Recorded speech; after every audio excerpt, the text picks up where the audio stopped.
Karena ada istilah para ulama, laisa sya'nu an tuhibbu walakinna sya'na an tuhabbu.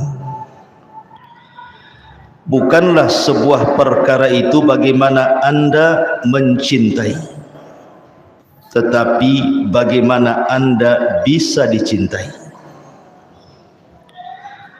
Mencintai belum tentu dicintai. Makanya orang Arab sering mengatakan kullu yadda'in waslan bil laila wal laila lam tukir waslan bidzaka. Semua orang bisa mengaku cinta kepada Laila, tapi belum tentu Laila cinta dengan kita. Semua boleh mengatakan saya cinta kepada Allah, cinta kepada Rasulullah. Apakah Allah dan Rasulnya cinta kepada kita? Dan yang paling penting bukan bagaimana caranya kita mengklaim kita cinta kepada Allah, tapi bagaimana kita meraih kecintaan Allah kepada kita. Itu yang paling penting. Betapa banyak di antara kaum muslimin yang mengaku mencintai Rasul contohnya, tapi mendatangkan dengan perkara-perkara yang tidak dicontohkan Rasul. Apakah kemudian Rasul cinta kepada kita kalau seandainya Rasul hadir hari ini? Belum tentu. Makanya pembahasan ini sangat penting, karena pembahasan bicara tentang keselamatan kita fid dunya wal akhirah. Ma'asyiral muslimin yang dimuliakan Allah Subhanahu wa taala. Kenapa kita harus mencintai Allah Subhanahu wa taala? Dan apa konsekuensinya ketika Allah cinta dengan kita? Kenapa kita harus mencintai Allah Subhanahu wa taala? Karena Allah yang telah menciptakan kita. Allah yang telah memberikan rizki kepada kita. Sudah wajar kita harus mencintai Allah. Kenapa kita harus mencintai Allah Subhanahu wa taala? Karena Allah Subhanahu wa taala menciptakan kita tidak dibiarkan begitu saja, tetapi diutus kepada kita seorang nabi dan rasul yang menyelamatkan kita di dunia sampai ke akhirat. Kenapa kita harus mencintai Allah Subhanahu wa taala? Karena Allah Subhanahu wa taala jadikan kita umat terbaik. Kuntum khaira ummah, kata Allah, kalian sebaik-baik umat.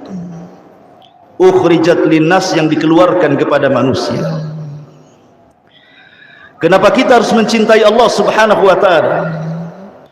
Karena Allah Subhanahu wa taala sudah menyediakan nikmat yang besar dengan amalan yang kecil. Anda bisa bayangkan, mungkin di antara kita ada yang usianya 50 tahun dia sudah meninggal, 60 tahun sudah meninggal, kemudian ditakdirkan menjadi penduduk sorga.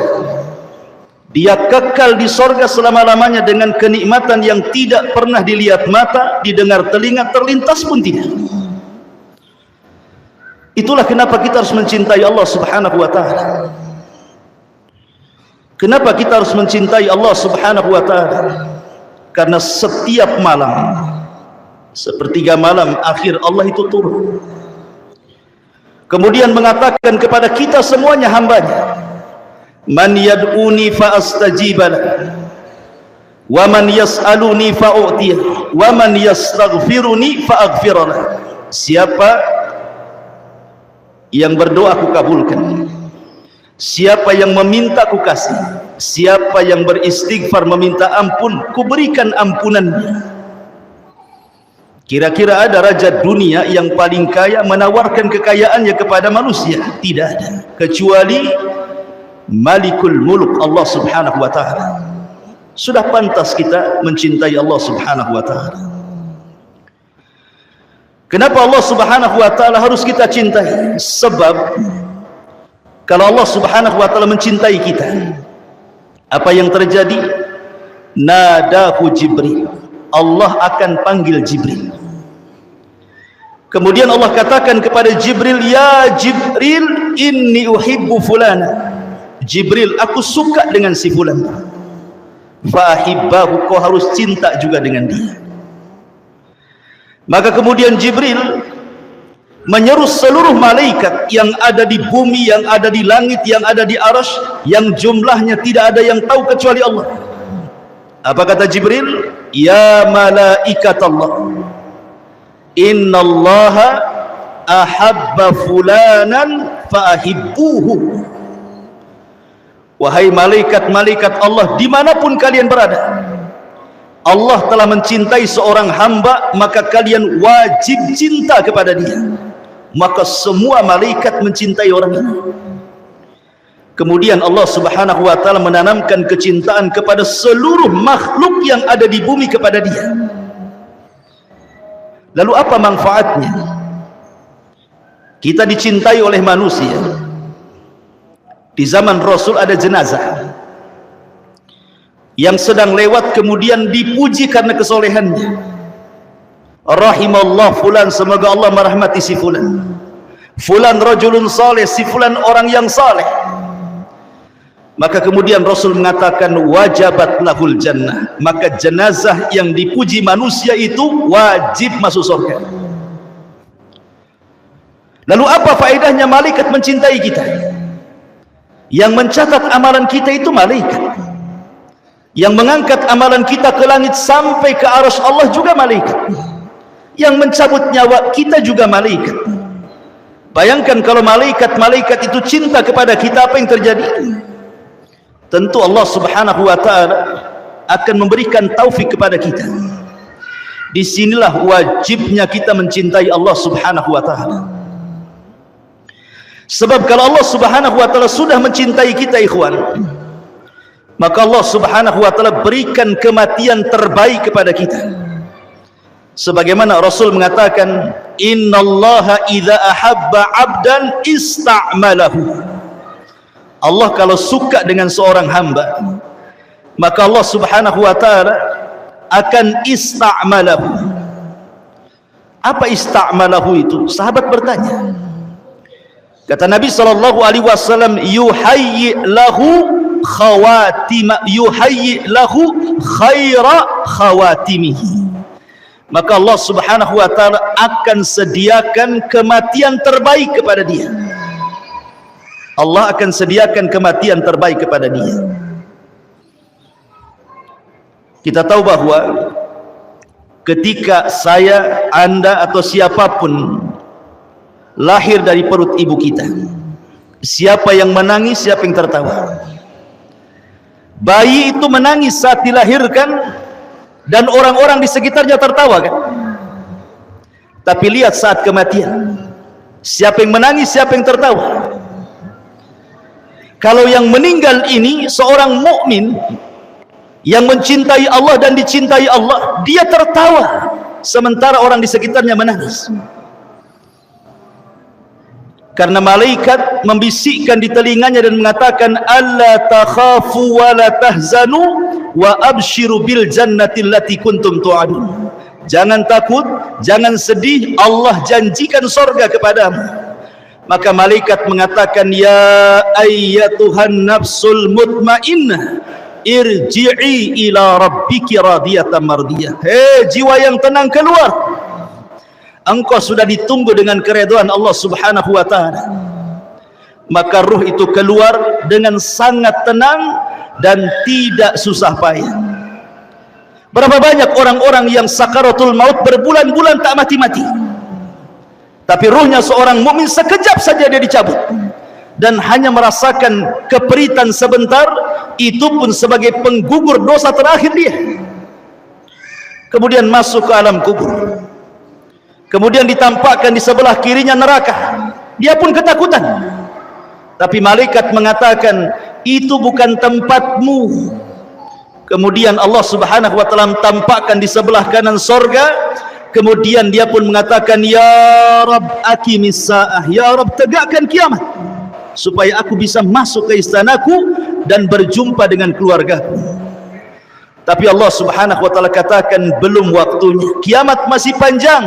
Nam naumatal arush, sebaiknya kau tertidurlah sebagaimana tidurnya pengantin baru. Kemudian dia tidur dengan nyenyak, tiba-tiba kiamat sudah dibangkitkan. Begitulah orang-orang yang mencintai Allah dan dicintai Allah Subhanahu wa ta'ala. Namun apa tandanya? Apa tanda-tandanya bahwa Allah Subhanahu wa ta'ala mencintai seorang hamba, mencintai kita semua? Apa tandanya? Saya akan sebutkan secara ringkas 20 tanda Allah Subhanahu wa ta'ala mencintai kita sebagai hambanya. Yang pertama, tadi saya sudah katakan bahwa apabila Allah Subhanahu wa ta'ala mencintai kita, maka Allah Subhanahu wa ta'ala akan tanamkan kepada seluruh manusia, bahkan bukan manusia, semua malaikat cinta kepada kita. Allah yang tanamkan itu. Malaikat cinta dengan kita, dan semua hamba Allah yang ada di bumi suka dengan kita. Dan itu disebutkan pada hadis yang sudah saya katakan tadi, hadis tentang apabila Allah mencintai seorang hamba, maka Allah panggil Jibril dan mengatakan, ya Jibril, aku suka dengan si fulan, kau harus suka juga dengan dia. Maka Jibril kemudian mengatakan kepada seluruh malaikat, Allah mencintai si fulan, kalian semua harus cinta kepada si fulan. Maka semua malaikat cinta kepada si fulan, dan Allah tanamkan kecintaan kepada penduduk bumi untuk mencintainya. Yang kedua, tanda Allah Subhanahu wa ta'ala mencintai kita adalah kita dicintakan mendengarkan Al-Quran. Kita dicintakan mendengarkan Al-Quran. Al-Hafidh Ibn Rajab Al-Hambali rahimahullahu ta'ala mengatakan, min a'zami ma yahsulu bihi mahabbatullahi ta'ala minan nawafili tilawatil Quran. Seagung-agungnya seseorang hamba mendapatkan kecintaan kepada Allah Subhanahu wa ta'ala dari perkara-perkara sunnah adalah ketika dia suka membaca Al-Quran dan mendengarkan Al-Quran. Terkadang orang membaca Al-Quran pada waktu-waktu tertentu mungkin kurang berasa, tapi ketika mendengarkan Al-Quran dengan suara yang baik, yang indah, penuh dengan tajwid, tahsin, dan juga baiknya makharijul huruf, ternyata baru terasa ke hati itu. Makanya Nabi SAW pernah memanggil siapa? Abdullah ibn Mas'ud, dan mengatakan, iqra alayya al-Quran. Hei Abdullah, bacakan kepadaku Quran. Kata Abdullah ibn Mas'ud radhiyallahu mengatakan, Rasul, Quran ini turun kepadamu, macam mana aku akan membaca Quran untukmu? Maka Rasul mengatakan, sudah, bacakan saja. Maka kemudian Abdullah ibn Mas'ud membaca surah An-Nisa sampai kepada ayat, fakaifa idza ji'na min kulli ummatin bisyahid wa ji'na bika ala haula'i syahida. Kata Rasul, hasbuk, cukup. Karena ayat itu menyinggung Rasul. Rasul sedih pada hari kiamat akan menjadi saksi bagi seluruh umatnya. Maka Rasul menangis dan mengatakan, hasbuka ya ibn Mas'ud, cukup wahai Abdullah ibn Mas'ud. Terkadang kita juga bukan hanya sekedar membaca Quran, perlu juga kita mendengarkan supaya lebih masuk ke sanubari kita. Kemudian yang ketiga, takabbul an-nushi wa amalun bisunnati. Mudah menerima nasihat dan mudah untuk mengamalkan sunnah Nabi. Tanda Allah Subhanahu wa ta'ala cinta kepada kita, maka kita mudah menerima nasihat dan mudah melaksanakan sunnah Nabi. Syekhul Islam Ibn Taimiyah rahimahullahu ta'ala pernah mengatakan, di zaman Rasul ada orang-orang yang mengklaim, mengaku cinta kepada Allah. Jadi ada sekelompok orang, kata Syekhul Islam, di zaman Rasul ngaku-ngaku cinta kepada Allah. Maka Allah Subhanahu wa ta'ala uji mereka dengan menurunkan surah Al-Imran 31. Qul, katakan ya Muhammad kepada mereka, in kuntum tuhibbun Allah, kalau kalian betul-betul mencintai Allah, fattabi'uni, ikuti sunnahku, yuhibbukumullah, maka Allah pasti cinta kepada kalian.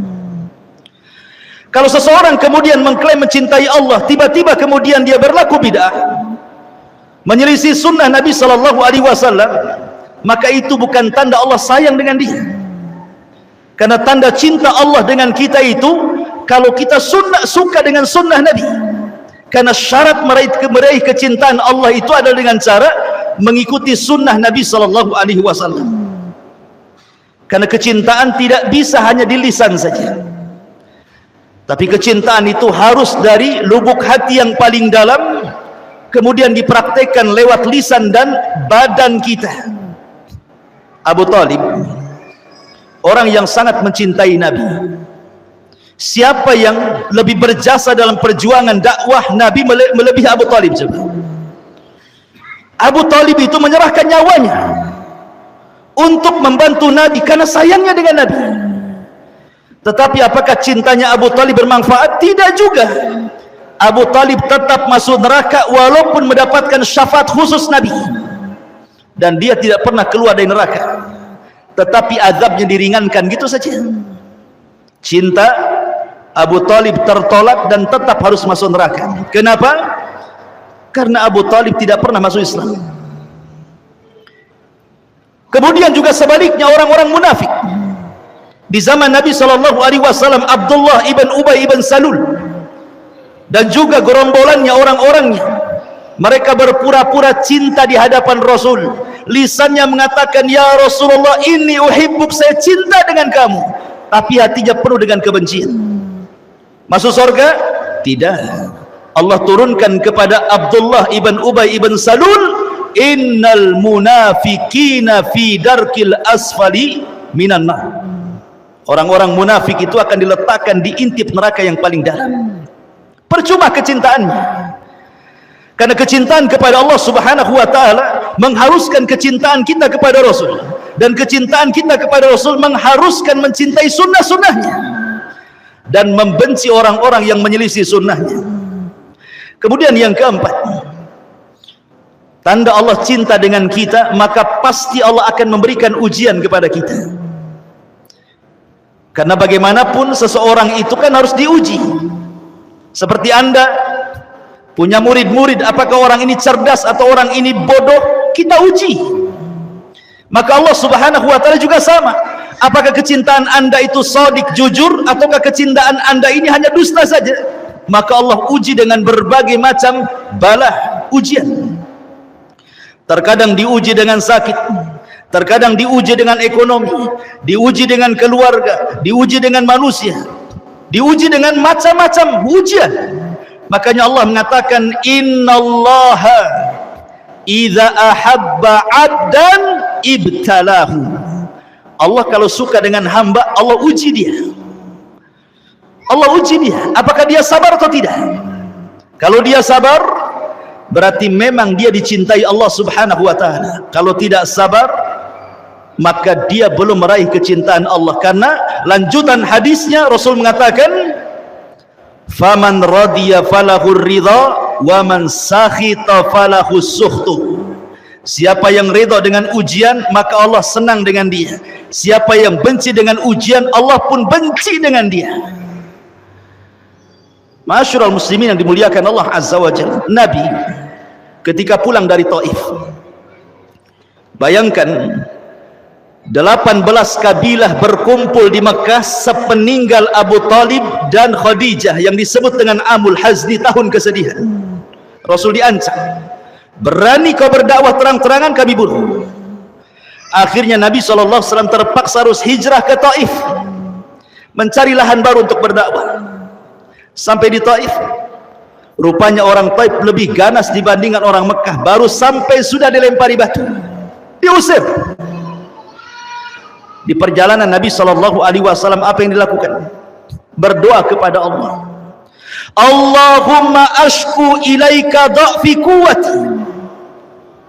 Ya Allah, aku mengadu kepadamu atas kelemahanku dan atas sedikitnya kemampuanku untuk mendakwai mereka. Yang ingin saya katakan, akhir daripada doa Nabi SAW, illam takun alayya sakhatun fala ubali. Ya Rabb, jika perlakuan orang-orang Taif yang melempari aku itu, jika perlakuan orang Taif yang mencaci maki aku, yang mengusir aku bukan bagian daripada azab yang kau timpakan kepada aku, tidak ada masalah. Silahkan orang mau melempari aku, mencaci maki, merendahkan, mengusir, silahkan, asal ini bukan dalam bentuk azabmu kepada aku, saya tidak peduli. Yang jelas rahmat masih luas diberikan kepada aku. Kalau orang mendapatkan ujian dia bicara seperti itu, tenang ikhwan. Anda diuji dengan ekonomi, Anda diuji dengan penyakit, Anda diuji dengan keluarga, Anda katakan kepada Allah, ya Rabb, kalau ujian ini bukan azab, nggak ada masalah, silahkan kau uji aku.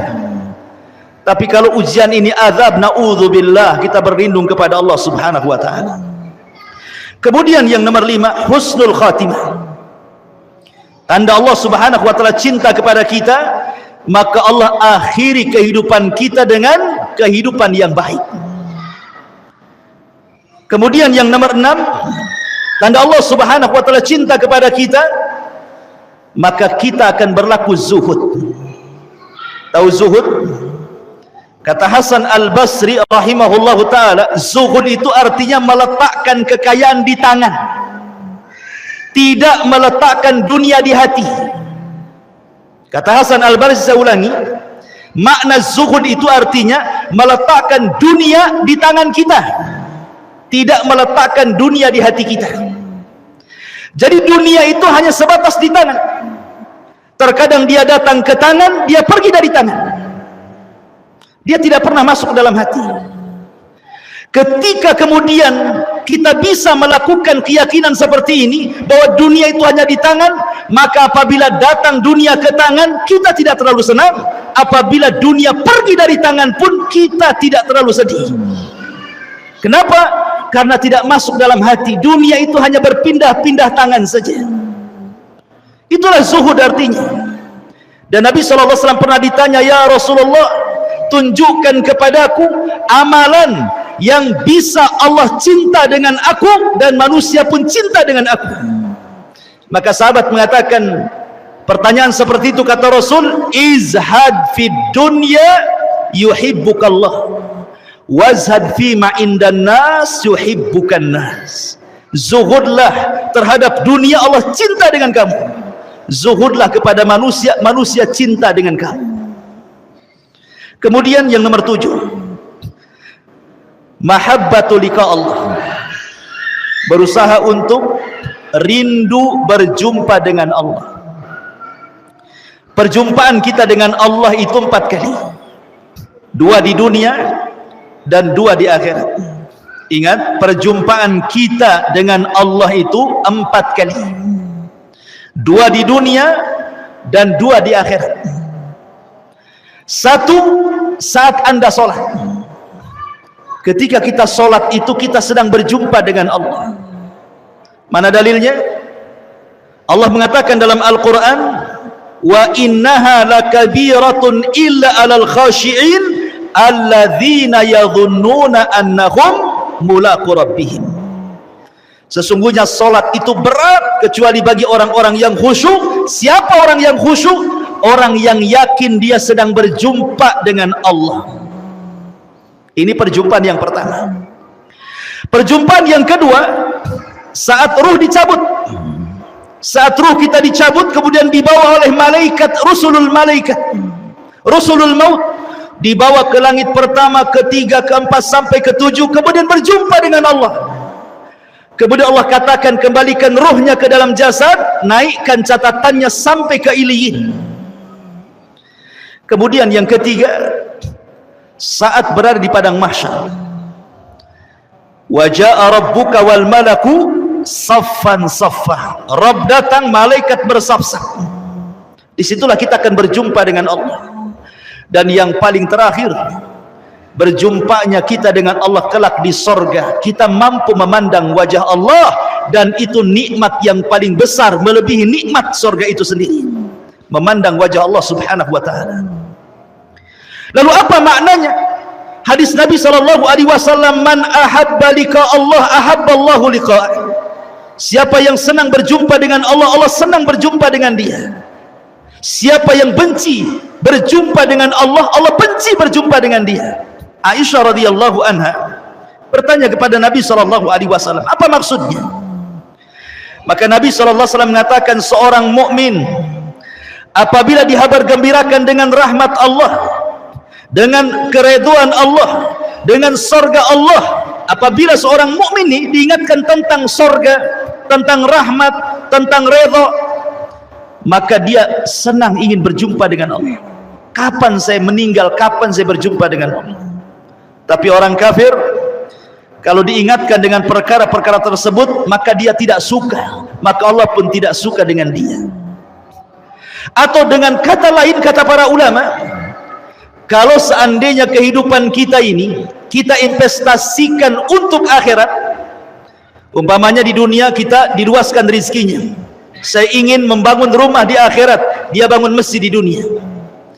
Dia ingin membangun taman-taman di sorga, dia pun perbanyak zikir di dunia. Dia pun ingin mendapatkan istana-istana di sorga, dia pun membaca amalan-amalan yang bisa membangunkan istana untuk kita di sorga. Maka saat kematiannya, dia akan cinta berjumpa dengan Allah. Kenapa?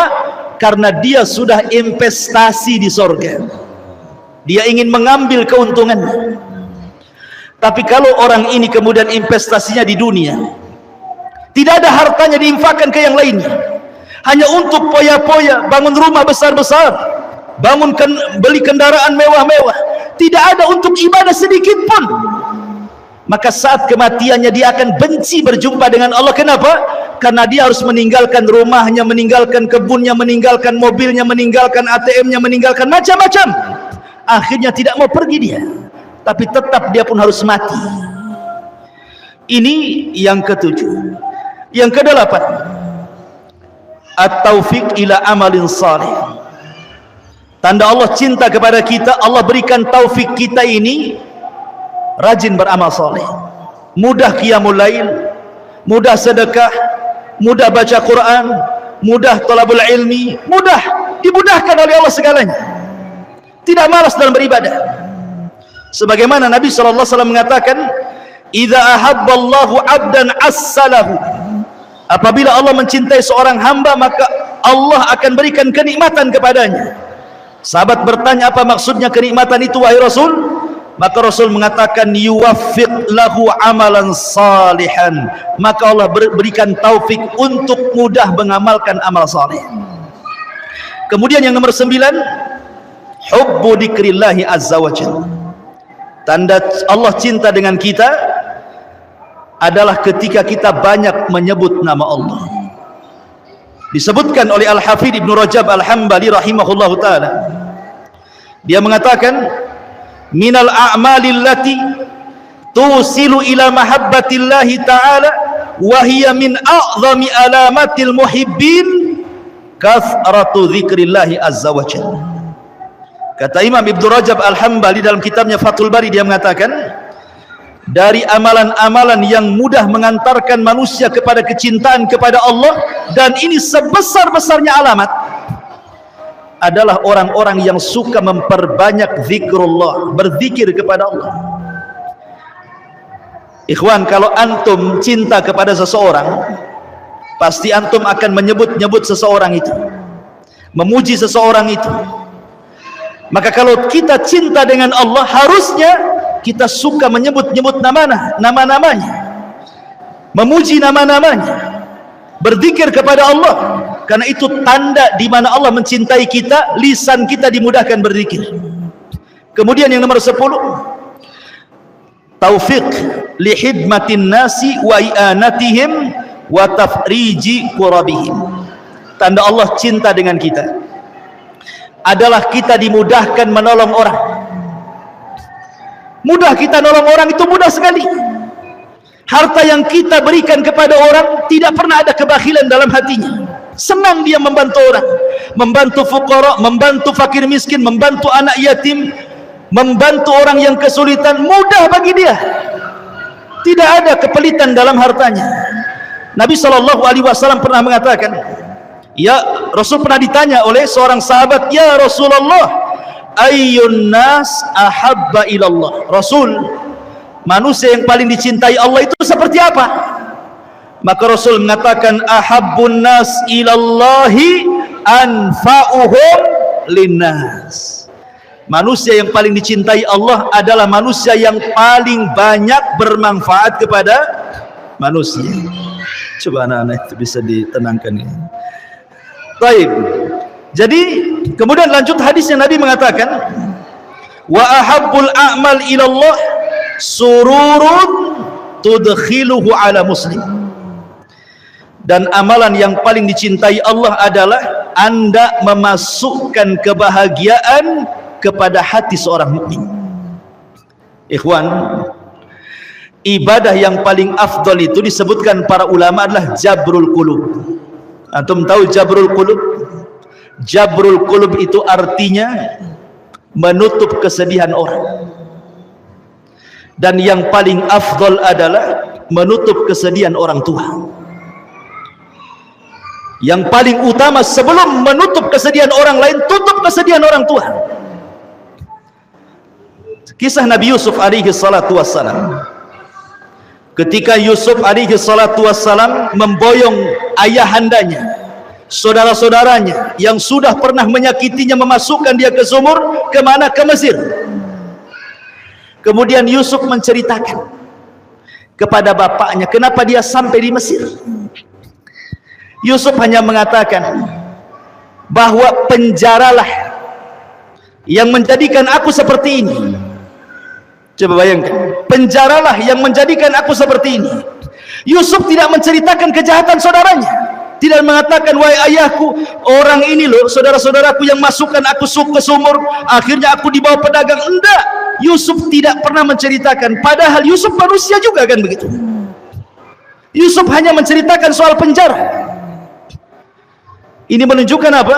Dia jaga hati bapaknya. Itulah namanya jabrul qulub namanya. Terkadang kita ini tidak pandai untuk menutup jabrul qulub, hati orang lain itu. Anda bayangkan ikhwan, ada manusia ini sudah sibuk dengan keluarganya, sudah sibuk dengan kerjaannya, sudah sibuk dengan anak-anaknya, sudah sibuk dengan urusan dia. Tiba-tiba kita datang menyakiti dengan lisan kita. Kita tiba-tiba datang menyakiti hati dia. Makin sibuk lagi dengan kata-kata kita kan begitu. Orang itu sudah sibuk masing-masing, jangan disibukkan lagi dengan kita. Harusnya kita masukkan kebahagiaan kepada orang lain. Karena itu sebaik-baiknya amal, bahkan amalan yang paling dicintai Allah Subhanahu wa taala, kata Rasul, sururun tudkhiluhu ala qalbil muslim. Rasa senang yang dimasukkan ke hati seorang muslim. Kemudian yang nomor 11, taufik li husnil khuluq. Tanda Allah cinta kepada kita tampak dari akhlak kita. Akhlak itu terbagi 3, dari leher ke atas, kemudian kedua tangan, dan dari atas kepala sampai kaki, kata ulama. Saya ulangi, akhlak itu ada 3, leher ke atas, dari atas kepala sampai kaki, dan kedua tangan. Maksudnya apa? Leher ke atas, leher ke atas ini ada lisan, dia tidak mengucapkan kecuali yang santun. Dia punya mata, tidak pernah melotot kepada orang. Dia punya telinga, tidak mendengar kecuali yang halal. Dan dia tidak pernah akalnya kemudian memikirkan sesuatu yang jahat. Kemudian tangan, suka membantu orang, ringan tangan. Kemudian dari atas kepala sampai kaki, kalau dia bicara dengan orang, dia tidak menghadap tempat lain. Dia hadapkan kepada orang yang diajak bicara, walaupun dia lebih rendah daripada kita. Itu akhlak, kata ulama. Kalau kita bisa melakukan 3 hal ini, maka Anda berakhlak. Dan akhlak itu tanda Allah cinta dengan kita. Kemudian yang nomor 12, taufik ila fi'lil faraid wan nawafil. Tanda Allah cinta kepada kita, kita suka melaksanakan yang wajib dan tidak berhenti dari yang sunnah. Dalam hadis qudsi, Allah Subhanahu wa taala berfirman, "Man 'adali waliyan faqad adzantuhu bil harbi." Siapa yang memusuhi waliku, maka dia telah mengumumkan perang denganku, kata Allah. Kemudian kata Allah dalam hadis qudsinya, "Wa ma taqarraba 'abdi bi syai'in ahabbu ilayya mimma aftaradtuhu alaihi wa ma yazalu abdi yataqarrabu bin nawafil hatta uhibbahu fa idza ahbabtuhu kuntu sam'ahu alladhi yasma'u bihi wa basarahu alladhi yabsiru bihi wa yadahu allati yabtishu biha wa rijlahu allati yamshi biha wala in sa'alani la utiyanna wala in ista'adzani la uidzanna. Apa artinya? Allah mengatakan, tidaklah seorang hamba melakukan sesuatu yang paling aku cintai melebihi melaksanakan yang wajib. Dan apabila hamba ini menambah dengan yang sunnah dan tidak berhenti, karena bahasanya yataqarrab fi'lul mudhari'. Fi'il mudhari' itu maknanya hal wal mustaqbal, artinya terus menerus melaksanakan sunnah, rawatibnya, duhanya, qiyamul lailnya, puasa Seninnya, Daudnya, dan begitu seterusnya, sampai lama-lama aku suka dengan dia, kata Allah. Dan kalau aku suka dengan dia, aku yang akan jadi pendengarannya, jadi penglihatannya, jadi tangannya, jadi kakinya. Kalau dia minta ku kasih, kalau dia minta perlindungan pasti ku lindungi. Luar biasa. Itu tanda cinta Allah kepada kita. Kemudian yang nomor 13, hubbul mu'min lillah. Tanda cinta Allah kepada kita, kalau kita mencintai saudara kita, tidak mencintai kecuali karena Allah, dan tidak membenci kecuali karena Allah. Nabi SAW pernah mengatakan, dahulu ada seseorang yang pergi berziarah kepada saudaranya yang jauh nun di sana, saudaranya itu tempatnya jauh sekali. Kemudian Allah utus malaikat untuk mengikuti orang ini. Kemana orang ini pergi? Kemudian dicegat di tengah jalan oleh malaikat dan ditanya, mau kemana engkau pergi? Dia mengatakan, aku ingin ke saudaraku, temanku di sana. Kemudian malaikat yang menjelma manusia bertanya, apakah karena ada bisnis kau ke sana? Apakah karena ada urusan dunia kau ke sana? Apakah karena ada urusan lain kau ke sana? Orang ini mengatakan, tidak, aku ke sana lillah, karena Allah ingin ziarah kepada dia saja. Maka apa kata malaikat? Malaikat mengatakan, demi Allah, maka Allah Subhanahu wa ta'ala akan mengirim 70.000 malaikat bersama dia. Kemudian karena dia mengatakan, aku menziarahi dia karena cinta kepadanya, maka saksikanlah Allah cinta dengan kamu. Subhanallah. Hadis ini keluarkan Imam Muslim. Jadi tanda Allah cinta dengan kita, artinya kita dicintakan dengan saudara kita karena Allah, bukan karena urusan dunia. Yang nomor 14, kita dijauhkan dari fitnah dunia. Ya, sebagaimana saya katakan, zuhud itu tidak harus miskin. Orang kaya pun bisa zuhud. Tetapi dunia yang sampai kepada dia tidak memfitnah dia. Anda tahu ceritanya Imam Ahmad? Imam Ahmad itu ditekan dan disiksa oleh 3 penguasa. Pertama, Khalifah Ma'mun. Ketika itu Imam Ahmad diminta untuk berjumpa dengan Khalifah Ma'mun untuk disiksa. Tapi Imam Ahmad berdoa, ya Allah, jangan pertemukan wajahku dengan Ma'mun. Akhirnya belum berjumpa, Ma'mun meninggal. Kena doanya Imam Ahmad, doa yang dizalimi, mustajab. Ya. Kemudian Khalifah Ma'mun berwasiat kepada keponakannya Al-Wathiq, jangan tinggalkan akidah Mu'tazilah. Akhirnya Wathiq pun tetap menyiksa Mu'tasim dulu, Khalifah Mu'tasim. Mu'tasim pun tetap kemudian mengambil pandangan Mu'tazilah dan menyiksa para ulama, sampai 4 ulama besar meninggal di penjara. Muhammad ibn Nuh meninggal di penjara, Nu'aim ibn Hamad meninggal di penjara, Al-Buaiti meninggal di penjara, kemudian An-Nasr Al-Khuzai meninggal di penjara. Kecuali Imam Ahmad selamat, dia tidak meninggal di penjara. Ketika Mu'tasim meninggal, ganti dengan Wathiq. Kemudian Wathiq meninggal, disiksa juga Imam Ahmad, ganti dengan khalifah yang keempat, namanya Mutawakkil. Barulah di zaman Mutawakkil 2 tahun berkuasa, ahli sunnah kembali tinggi, Mu'tazilah hilang. Sehingga Imam Mutawakkil ingin menghormati Imam Ahmad, dikasih uang banyak-banyak, hadiah banyak-banyak, sebagai imbalan dan sebagai penebusan dosa para penguasa sebelumnya. Kasih uang banyak. Tapi Imam Ahmad menolaknya, dikembalikan kepada penguasa. Kenapa? Kata Imam Ahmad, hadiah ini lebih jahat fitnahnya dibandingkan aku masuk penjara, kata. Itulah Imam Ahmad. Ya. Tetapi bukan berarti kemudian zuhud dan wara itu diartikan kita harus menjauh dari dunia. Tidak. Sufyan Ats-Tsauri itu orang kaya.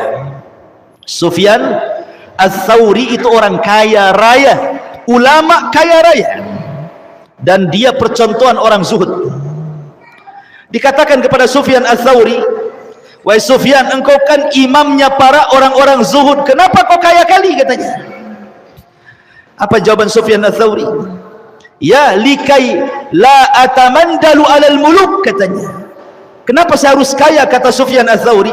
Biar aku tidak menjilat penguasa, biar tidak aku mencari keuntungan di penguasa, sehingga lisanku terkunci untuk menyampaikan kebenaran. Kalau aku kaya, aku bisa bicara sesukaku, kata Sufyan Ats-Tsauri. Jadi zuhud tidak mesti miskin, kaya pun boleh zuhud. Yang penting letakkan kekayaan di tangan, jangan dimasukkan ke dalam hati. Itu kuncinya saja. Kembali bahwa tanda Allah cinta dengan kita ketika kita dijauhkan dari fitnah dunia. Kemudian yang nomor 14, tanda cinta Allah kepada kita, maka kita diilhamkan untuk mudah taubat, untuk mudah istighfar, dan tidak terus menerus melakukan dosa, sebagaimana perkataan Syekhul Islam Ibn Taimiyah rahimahullah taala, idza ahabballahu 'abdan alhamahu taubata wal istighfar walam yusiru ala dzunub. Kata Ibnu Taimiyah, apabila Allah cinta dengan seorang hamba, Allah ilhamkan taubat, istighfar, dan dia tidak menerus dalam dosa. Kemudian yang nomor 16, Allah berikan taufik kepada dia sikap rifq wal lin, kelembutan, kesantunan, sebagaimana Rasul mengatakan, innallaha idza ahabba ahla baitin adkhala alaihimur rifq. Jadi kalau Allah cinta dengan satu keluarga, pamannya keluarga kita dicintai Allah nih, apa yang terjadi? Allah akan tanamkan kelembutan dalam keluarga itu. Suaminya akan lembut sama istrinya, istrinya akan lembut sama suaminya, orang tuanya lembut kepada anaknya, anaknya lembut kepada orang tuanya. Begitulah tanda cinta. Tapi kalau seandainya dalam rumah tangga itu saling bertengkar, anaknya bermasalah, istrinya bermasalah, suaminya bermasalah, berarti ini bukan tanda Allah cinta dengan keluarga itu. Kemudian yang nomor 17, Allah akan berikan taufik di mana seseorang akan dimudahkan untuk meraih kekuatan iman. Sebagaimana Rasul mengatakan, sebagaimana Abdullah ibn Mas'ud radhiyallahu mengatakan, innallaha ta'ala qasama bainakum akhlaqakum kama qasama bainakum arzaqakum wa innallaha ta'ala yu'til mal man ahab wa ma la yuhib wa la yu'til iman illa man yuhib. Kata Abdullah ibn Mas'ud radhiyallahu anhu, Allah itu telah membagi akhlak-akhlak kalian sebagaimana Allah membagi rizki-rizki kalian. Dan Allah subhanahu wa ta'ala memberikan harta kepada orang yang dicintainya dan kepada orang yang tidak dicintainya. Subhanallah. Rupanya harta itu bukan tanda kebaikan. Orang banyak harta itu bukan tanda kebaikan. Kenapa? Karena harta itu diberikan kepada orang yang dicintai Allah ataupun orang yang dibenci Allah. Orang kafir kaya, orang Islam kaya, Namrud kaya, Sulaiman kaya, Abu Bakar kaya, Abu Lahab juga kaya, Qarun kaya. Jadi harta itu bersyarikat antara mukmin dan kafir. Tetapi kata Abdullah bin Mas'ud, wala yu'til iman illa man yuhib, dan tidaklah Allah memberikan iman kecuali kepada orang yang dicintainya saja. Kemudian yang nomor 18, seseorang apabila dicintai Allah subhanahu wa ta'ala, tandanya adalah dia redha dengan qada wal qadar. Redha dengan qada wal qadar. Karena ketika seseorang mendapatkan musibah, betapa banyak orang-orang yang tidak redha dengan qada dan qadar. Padahal tanda cinta Allah dengan kita itu kalau kita redha dengan qada dan qadar. Keputusan Allah itu sudah dicatat. Kalau hari ini saya mendapatkan musibah, memang sudah dicatat 500 tahun sebelum Allah menciptakan langit dan bumi. Mau apa? Ya. Makanya kenapa beriman kepada qada dan qadar itu penting. Kenapa? Kalau datang kebahagiaan, kalau datang nikmat tidak terlalu senang, kalau mendapatkan musibah tidak terlalu sedih, karena semua sudah dicatat di Lauhil Mahfuz. Kemudian yang nomor 19, tanda cinta Allah kepada kita adalah tana'um bitta'ah, merasa lezat saat mengerjakan ketaatan. Kayaknya khusyuk salat itu, baca Quran sedap, salat malam tak ada ngantuk, senang dia. Kalau orang disenangkan untuk beribadah, berarti tanda Allah cinta dengan dia. Dan yang terakhir, tanda Allah subhanahu wa ta'ala cinta dengan kita, Allah permudah semua proses dia, sejak hidup, kematian, alam kubur, hisab, sampai Allah masukkan ke dalam surga. Allah mudahkan semuanya. Fa amma man a'ta wattaqa wa saddaqa bil husna fasanu yassiruhu lil yusra. Apa makna fasanu yassiruhu lil yusra?